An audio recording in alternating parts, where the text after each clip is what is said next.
থেকে এই কঠিন সমাজে নিজেকে টিকিয়ে রাখার একটা বড় অস্ত্র কি জানো? আজকে তোমাদের সাথে শেয়ার করছি। সেটা হচ্ছে, তুমি যত কিছু মেনে নিতে পারবে তবেই শান্তি, মানে মেনে নিলেই সুখ। তুমি যেই না প্রতিবাদ করতে যাবে, হয়ে যাবে প্রবলেম। তাই বলবো, মুখ বুঝে সবকিছু চোখ বন্ধ করে মেনে নাও।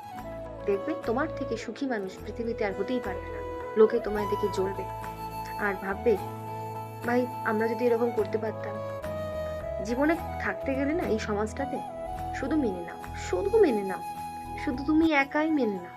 কে মানলো কি মানলো দেখতেও যেও না, শুধু মেনে নাও। দেখবি জীবন একদম সুন্দর চলছে।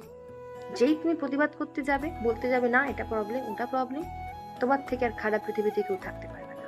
তাই এই সমাজে থাকতে গেলে কি অস্ত্র? সবকিছু মেনে নেওয়া। মেনে নিলেই শান্তি, ত্যাগেই সুখ। সব স্যাক্রিফাইস তোমাকে করতে হবে, সব অ্যাডজাস্টমেন্ট তোমাকেই করতে হবে, তবেই তুমি সুন্দরভাবে থাকতে পারবে। এটাই হচ্ছে ট্যাগলাইন। মেনে নিলেই শান্তি, ত্যাগেই সুখ। বুঝলে?